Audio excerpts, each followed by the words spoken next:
The email sat in my inbox like a ticking bomb. Dear Mrs. Annie Thompson, regarding your involvement in the Oakwood Heights development project. I blinked, read it again. Oakwood Heights? I'd never heard of it, yet according to this email, I was apparently a key investor. My name is Annie, and until 10 minutes ago, I thought I knew everything about my life, my marriage, and especially my finances. As a forensic accountant, numbers are my sanctuary. They don't lie, they don't pretend, and they always tell a story if you know how to listen. Earth to Annie. Judy waved her hand in front of my face, her coffee going cold on my desk. You've been staring at your screen for 5 minutes straight. I turned my monitor toward her. Have you ever heard of Oakwood Heights? She squinted at the email. No, but isn't that the kind of thing Tom handles for you guys, since you gave him control of your inheritance? The mention of my inheritance made my stomach clench. 6 months ago, I'd signed everything over to Tom. It's just easier this way, baby, he'd said, flashing that smile that still made my knees weak after 7 years of marriage. You handle enough numbers at work. Let me take care of our future. Yeah, I replied to Judy, forcing a smile. You're right, I'll ask him tonight. Speaking of tonight, Judy perched on the edge of my desk, her eyes sparkling. Don't forget it's your anniversary dinner, though I still can't believe you're working today. Tom's taking me to La Maison, I said, trying to match her enthusiasm. He's been talking about it for weeks. Of course he has. Mr. Perfect, always planning the perfect surprise. Judy's tone carried an edge I chose to ignore, just like I had for years. The rest of the afternoon crawled by.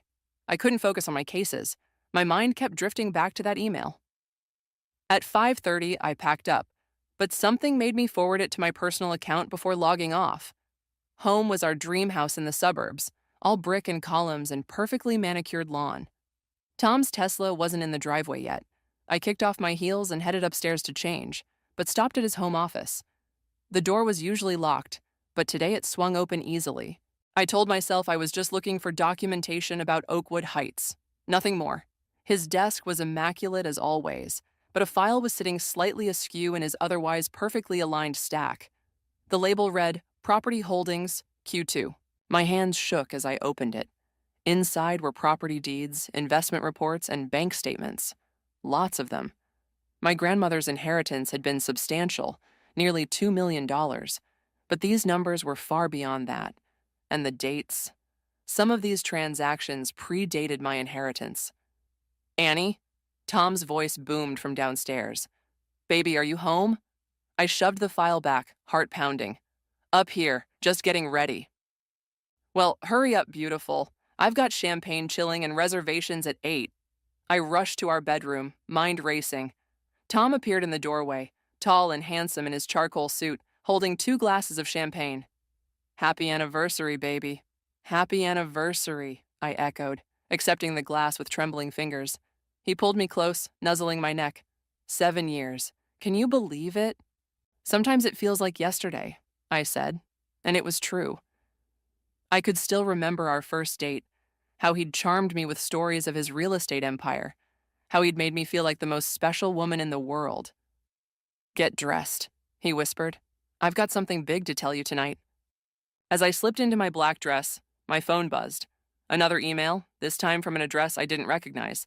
Mrs. Thompson, urgent matter regarding Christina's trust fund allocation. Please confirm transfer authorization. Christina? What trust fund? Annie? Tom called up. Car's waiting. I deleted the email, grabbed my clutch, and headed downstairs. Tom held out his arm, ever the perfect gentleman. As we walked to the car, I caught our reflection in the window. The picture-perfect couple. But cracks were appearing in that picture, hairline fractures that threatened to shatter everything. You okay? Tom asked, opening my door. You seem distracted. I smiled, leaning in to kiss his cheek, just thinking about how lucky I am. He beamed, and I felt sick, because in that moment, I knew, really knew, that something was terribly wrong. And I was going to find out what it was, even if it destroyed everything I thought I knew about love, marriage, and the man I'd trusted with my heart and my future. The numbers don't lie, and they were telling me a story I wasn't sure I was ready to hear. La Maison's soft lighting couldn't mask the tension I felt as Tom ordered another bottle of wine. My mind kept drifting to those files, to the mysterious Christina, to all the numbers that didn't add up.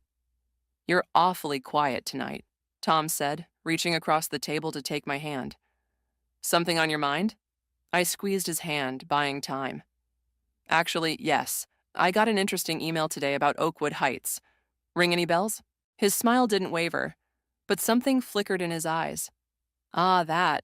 It's a new development project I'm working on. Nothing for you to worry about. But the email said I was an investor. Just legal stuff, baby. You know how these things work. Since we consolidated our assets, some documents list both our names. He waved the waiter over. More bread? I shook my head, my forensic accountant's brain screaming that this wasn't how things worked at all. But I smiled, played my part, and let him change the subject to his latest golf game. The next morning, I waited until Tom left for his breakfast meeting before making my move. His office password took 3 attempts: our wedding date, his birthday, and finally success with his college football number. Amateur. Okay, Tom, I muttered. Let's see what you've been up to. His email revealed a complex web of accounts and properties. I started copying everything to a USB drive, my hands steady despite my racing heart. A folder labeled Personal caught my eye.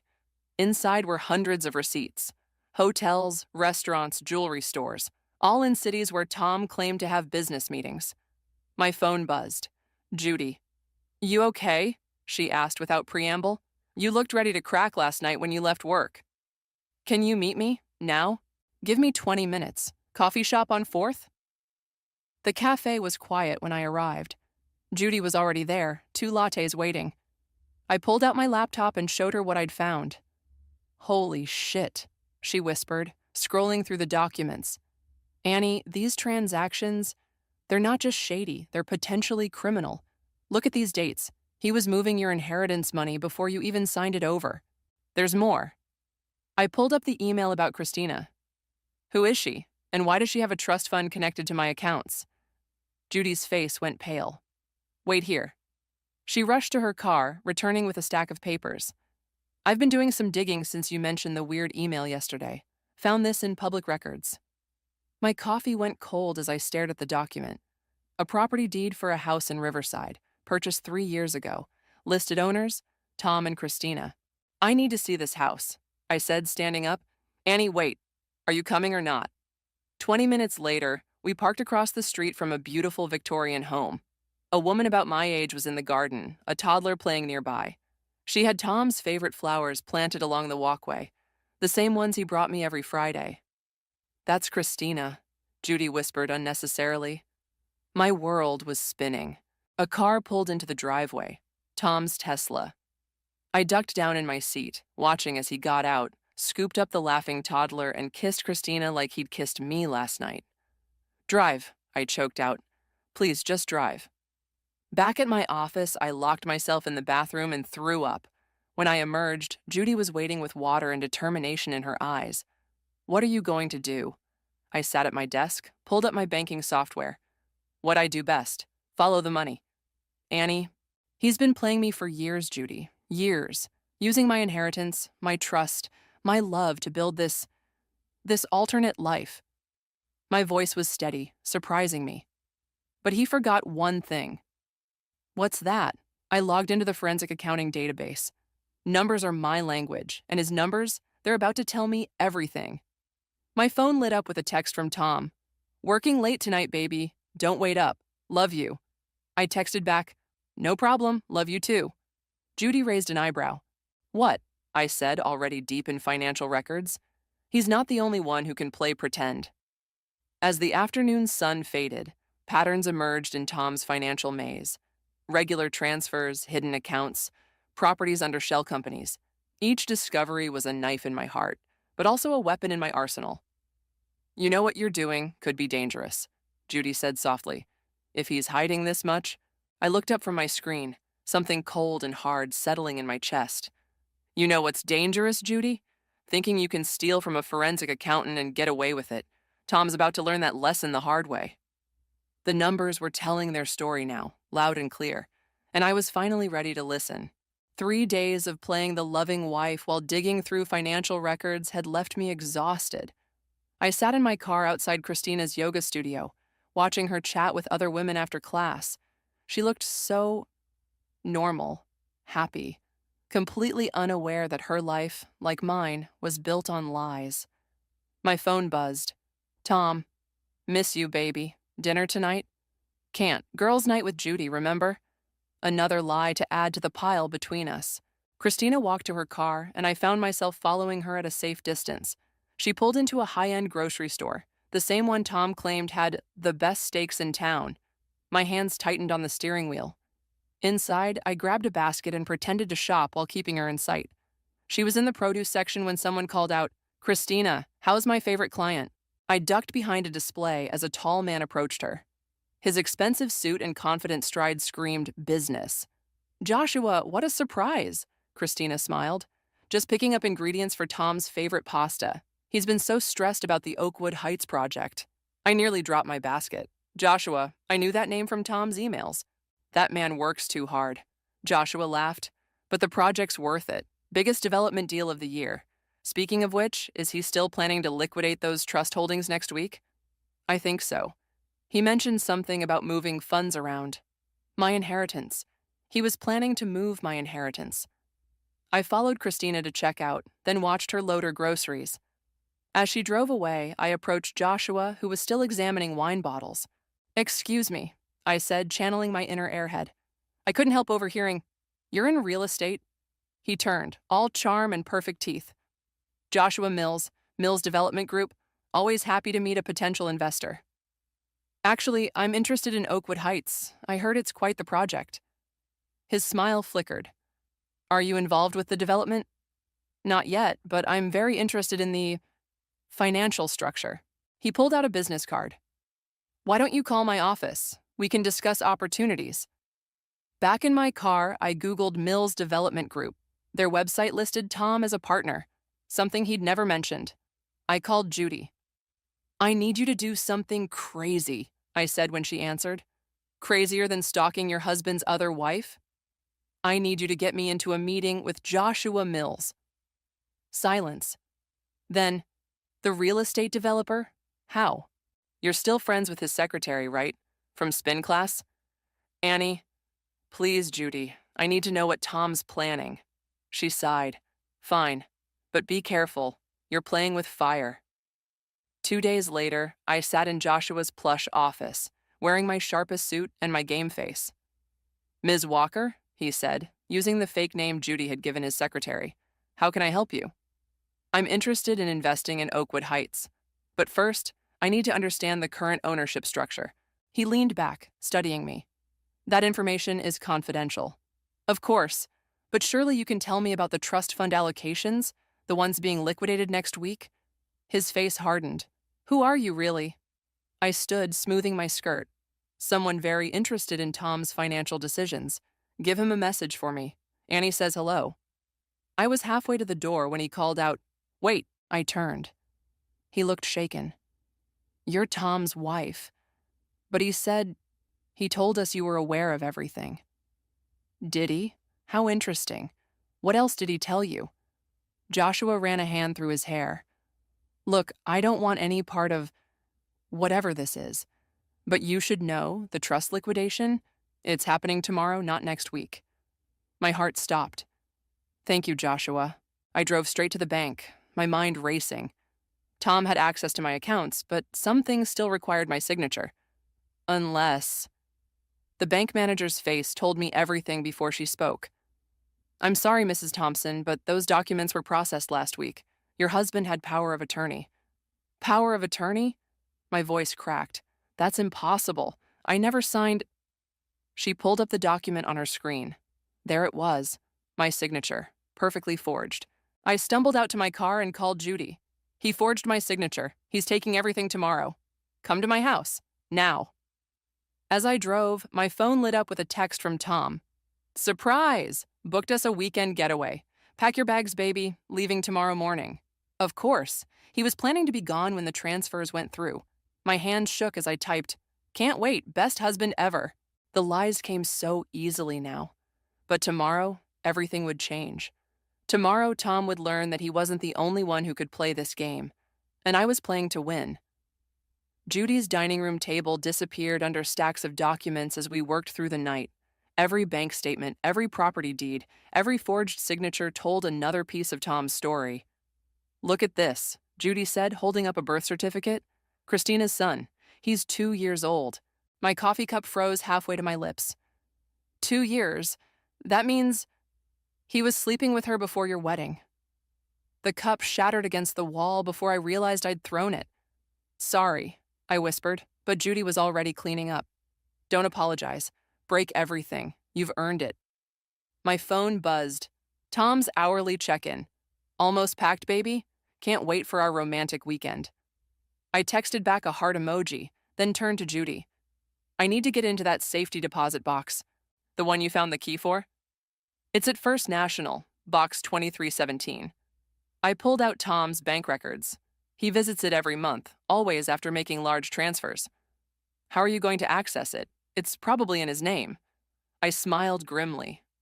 Actually, it's in mine. Another thing he forged, but this time that works in my favor. First National opened at 9 a.m. I was there at 8:55, dressed for my romantic weekend, suitcase in the car. The bank manager recognized me. Mrs. Thompson, your husband mentioned you'd be coming. My heart stopped. He did? Yes, he called yesterday to add you to the access list. Said it was an anniversary surprise. Of course. He needed me to have access so nothing would look suspicious when he emptied it. I forced a smile. That's my Tom. Always thoughtful.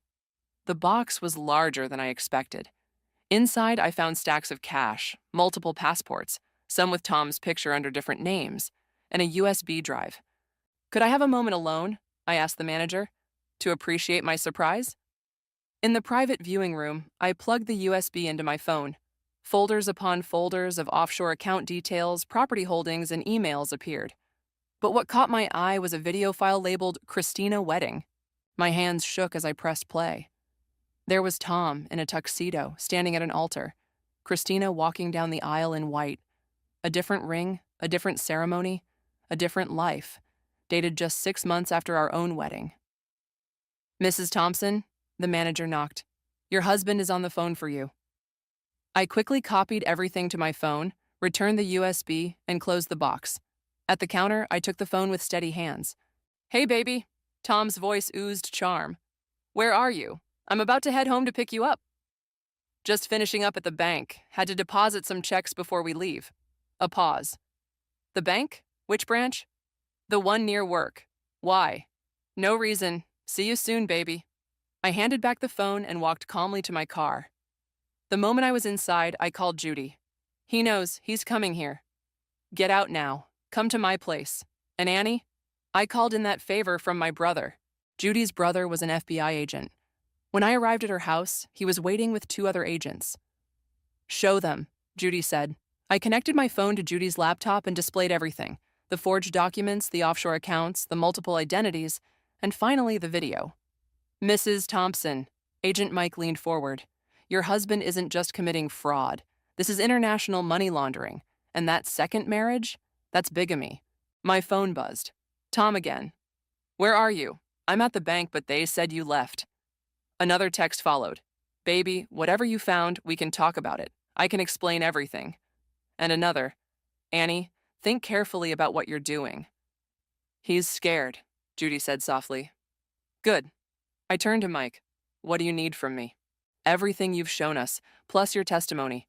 We've been building a case against several developers involved in international money laundering. Your husband's name came up, but we couldn't prove anything. Until now. My phone buzzed one more time. I'm coming home. Be there. I looked at the agents. He's going to our house. He thinks I'm there. Mike nodded to his colleagues. Let's move. As they prepared to leave, I stared at my wedding ring. All those years. All those lies. I slipped the ring off and placed it on Judy's table. Annie. Judy touched my arm. Are you sure about this?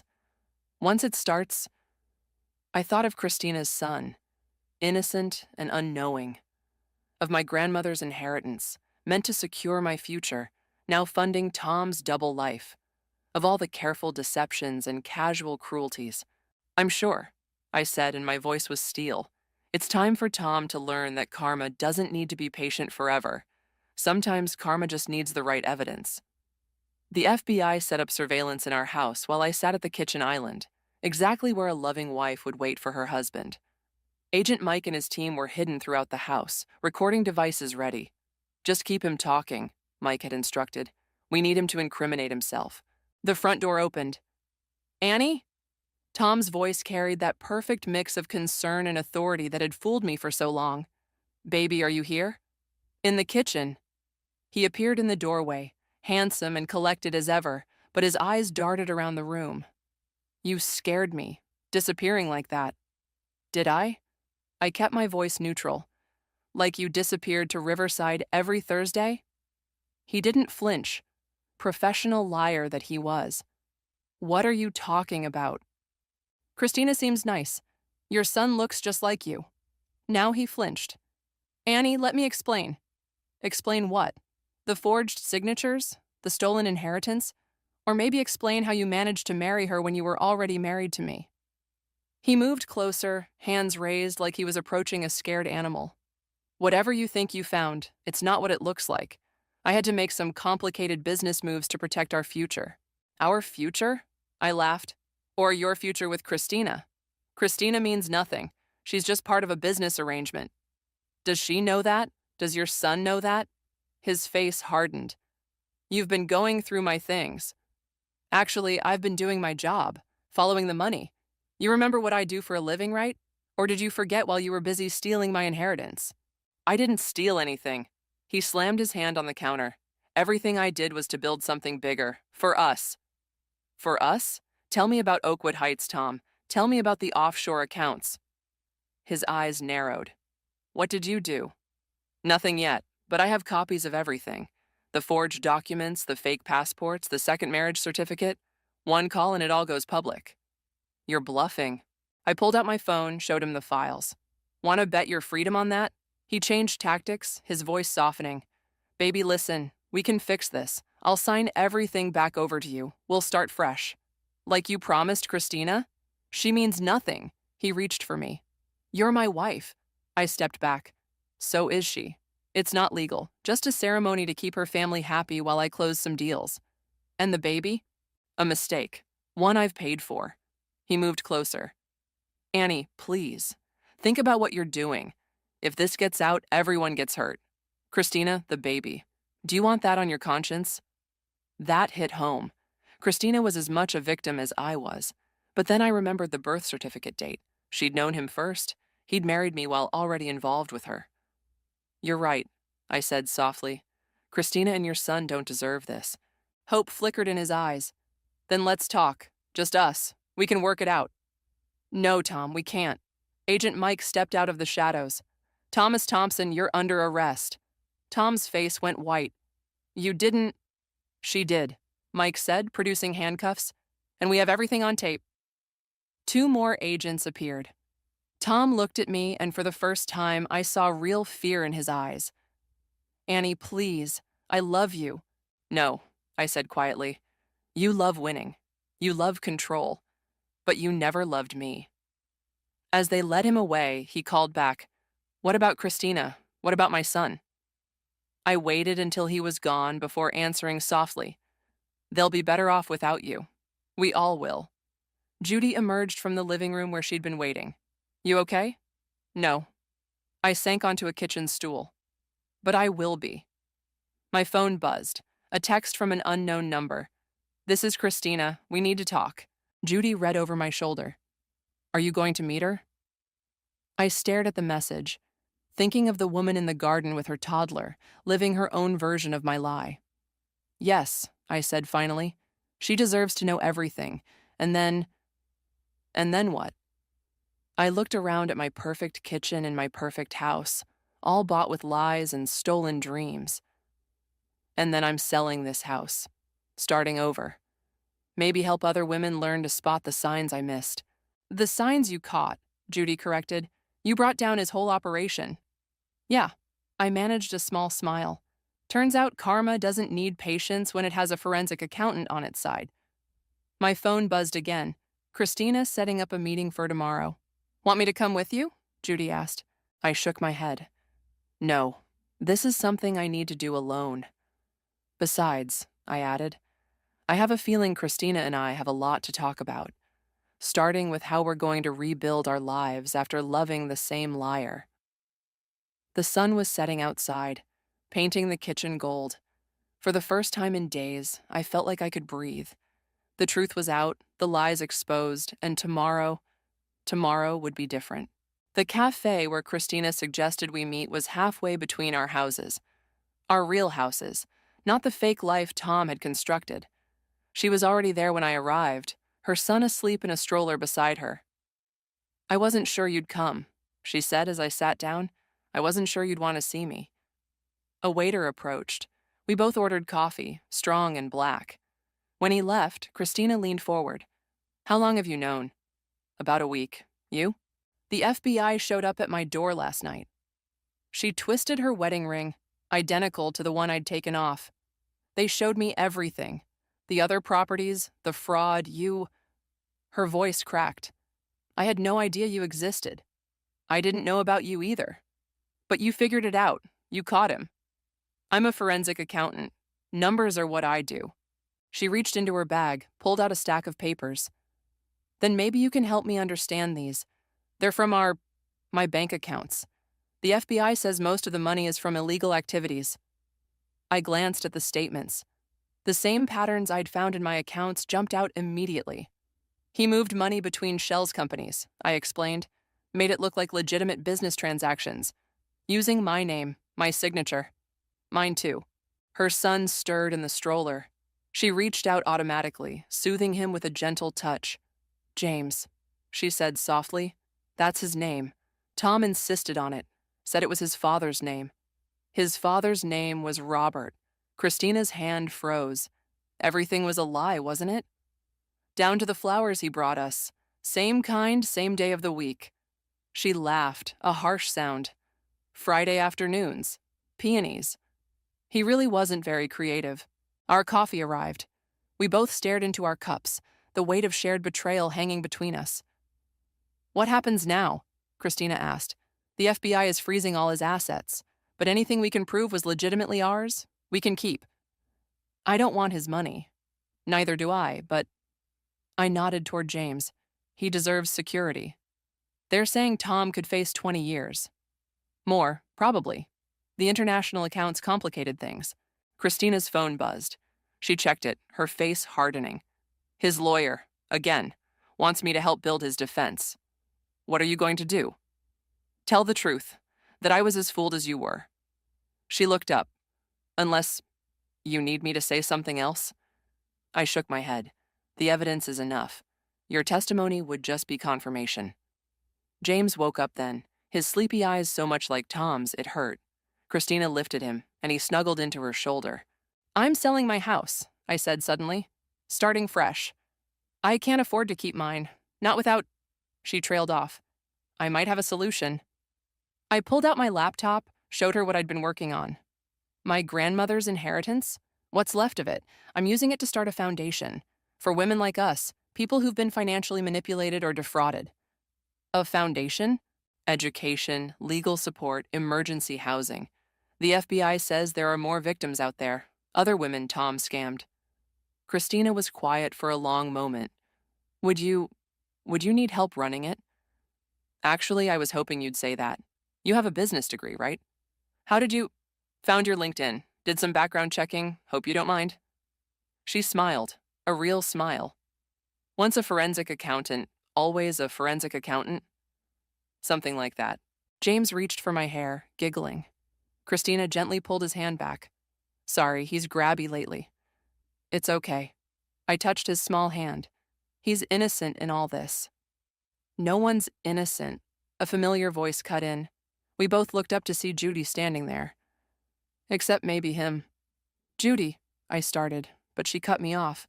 "Save it. I've been watching you torture yourself for days about meeting Christina. Had to make sure you were both okay." Christina shifted. "You're Annie's friend? The one who helped her?" "Guilty. And now I'm here to help both of you. First step? Lunch. Real food, not just coffee.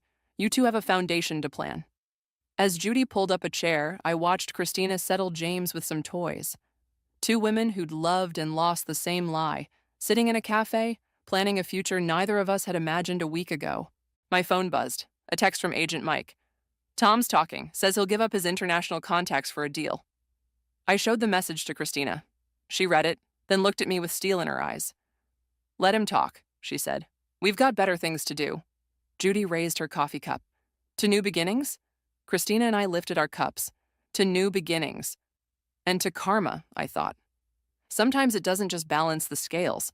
It opens doors you never knew existed. 6 months passed like a whirlwind.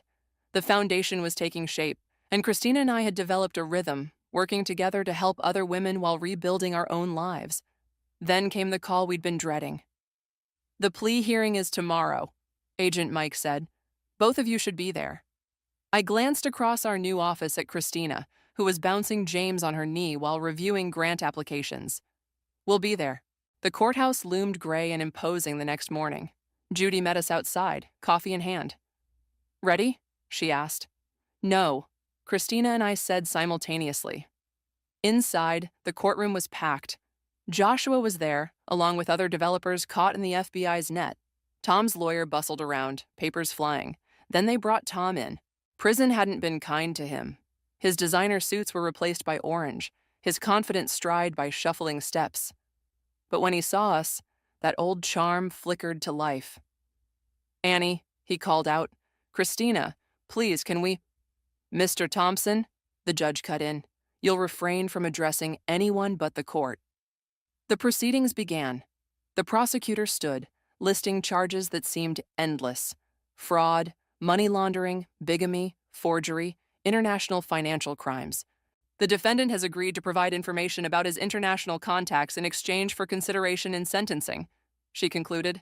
Tom's lawyer rose. My client has shown remorse. He's cooperated fully. Objection! A new voice rang out. A woman in a sharp suit stood up. Your Honor, I represent additional victims who've come forward. My heart stopped. This wasn't part of the plan. The lawyer continued. 3 more women have provided evidence of Mr. Thompson's fraudulent marriages and financial schemes. Same pattern, different cities? Christina grabbed my hand. Tom's face went ash gray. Approach the bench, the judge ordered. While they huddled, I turned to Agent Mike, who sat behind us. Did you know about this? He nodded grimly. Found them last week. Tom was busier than we thought. The judge cleared his throat. In light of this new evidence, I'm rejecting the plea deal. Mr. Thompson, you've demonstrated a pattern of deliberate deception that goes beyond the original charges. Tom jumped up. Your Honor, please, I can explain. Sit down, Mr. Thompson. Based on the severity and scope of your crimes, I'm sentencing you to 25 years in federal prison. Additionally, all assets will be frozen and investigated. The gavel cracked like thunder. As guards approached Tom, he turned to us desperately. Annie, Christina, please. I did it for us. For James. Christina stood, James sleeping against her shoulder. No, Tom. You did it for yourself. Always for yourself. They led him away. The other women, his other victims, huddled together near the back. I approached them slowly. I'm Annie. This is Christina. We run a foundation for survivors of financial fraud. If you need help, one woman stepped forward. I'm Rachel. Tom, he took everything from me 3 years ago. Not everything, Christina said firmly. He didn't take your strength or your future. Outside the courthouse, reporters swarmed. Agent Mike ran interference while Judy got our cars. Annie, Tom's lawyer called out. A moment? I turned. He held out an envelope. He wanted you to have this, both of you. Christina and I exchanged looks. Together, we ripped the envelope in half. We don't need any more of his words, I said. The lawyer nodded slowly. I'll let him know. That evening, we all gathered at my new apartment, smaller than the old house, but honestly mine. Rachel and the other women joined us. Judy ordered pizza. James played with toy cars on the floor. To justice, Judy raised her glass. To freedom, Rachel added. To the future, Christina said. I looked around at these women, each carrying their own story of betrayal and survival. To us, and to every woman still out there, thinking she's alone, we'll find them. My phone buzzed. Another message from someone who'd seen the news, seeking help. I showed it to Christina. Ready to get back to work? She asked. Always. As everyone shared stories and support, I stepped onto my small balcony. The city lights sparkled below, each one perhaps hiding another story like ours. But now we had a way to help, to turn our pain into purpose. Judy joined me. You okay? Better than okay. I smiled. For the first time since this all started, I feel free. You did that. You freed yourself, and now you're helping others do the same. Inside, Christina was showing Rachel our foundation's website. James had fallen asleep on the couch, surrounded by strong women who would make sure he grew up knowing the truth about love, trust, and justice. Tom thought he was building an empire on lies. Instead, he'd accidentally created something powerful and real, a network of survivors turned warriors, ready to fight for those who needed us most.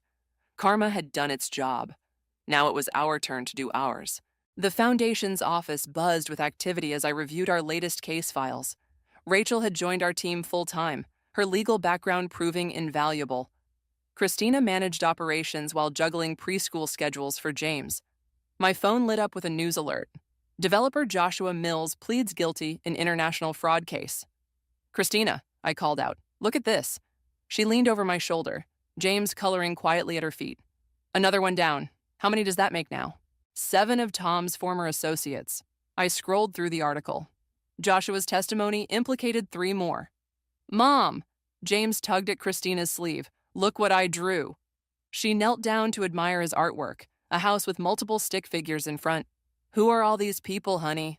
That's you and me and Aunt Annie and Aunt Judy and Rachel. He pointed to each figure proudly. Christina's eyes met mine over his head. Neither of us mentioned the missing father figure. Judy burst through the door, waving a folder. You're not going to believe this.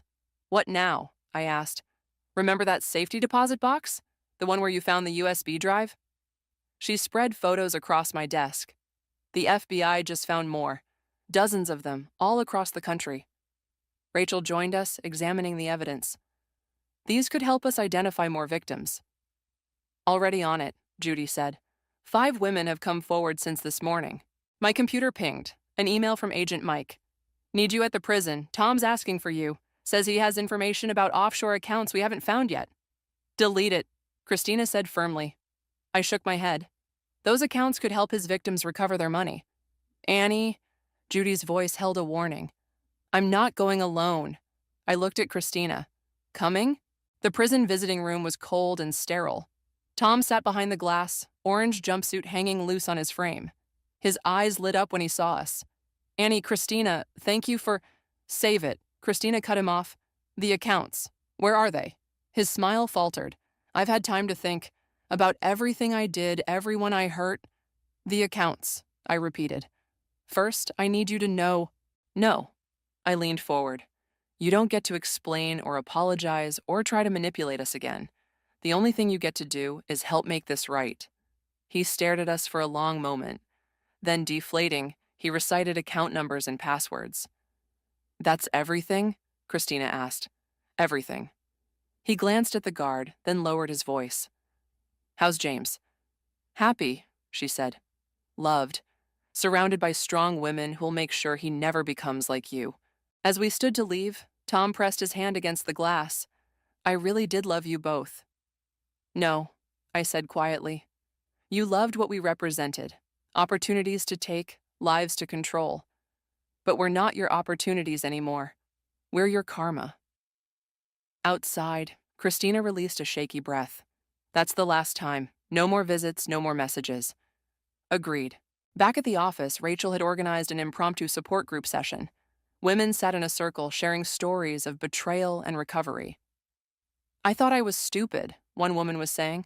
How could I not see it? You weren't stupid, Rachel assured her.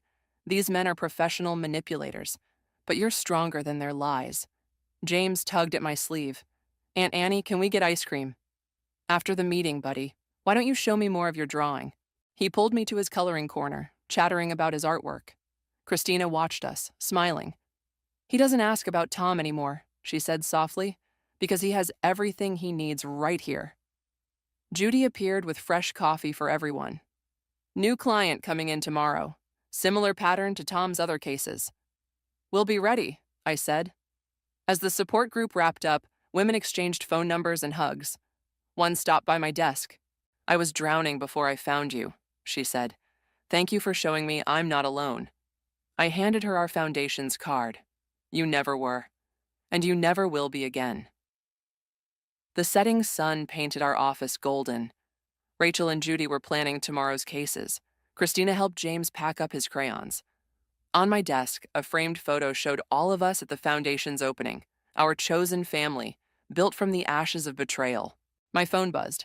Agent Mike, offshore accounts checkout. Recovery process starting. You did good. I looked around at what we'd created. Not just a foundation, but a fortress of strength and support. Tom thought he was building an empire of lies. Instead, he'd given us the tools to build something far more powerful. Truth, justice, and healing. Ready to go? Christina asked, James's hand in hers. I grabbed my bag, leaving Tom's final message unread in my inbox. Ready. We had work to do. Women to help.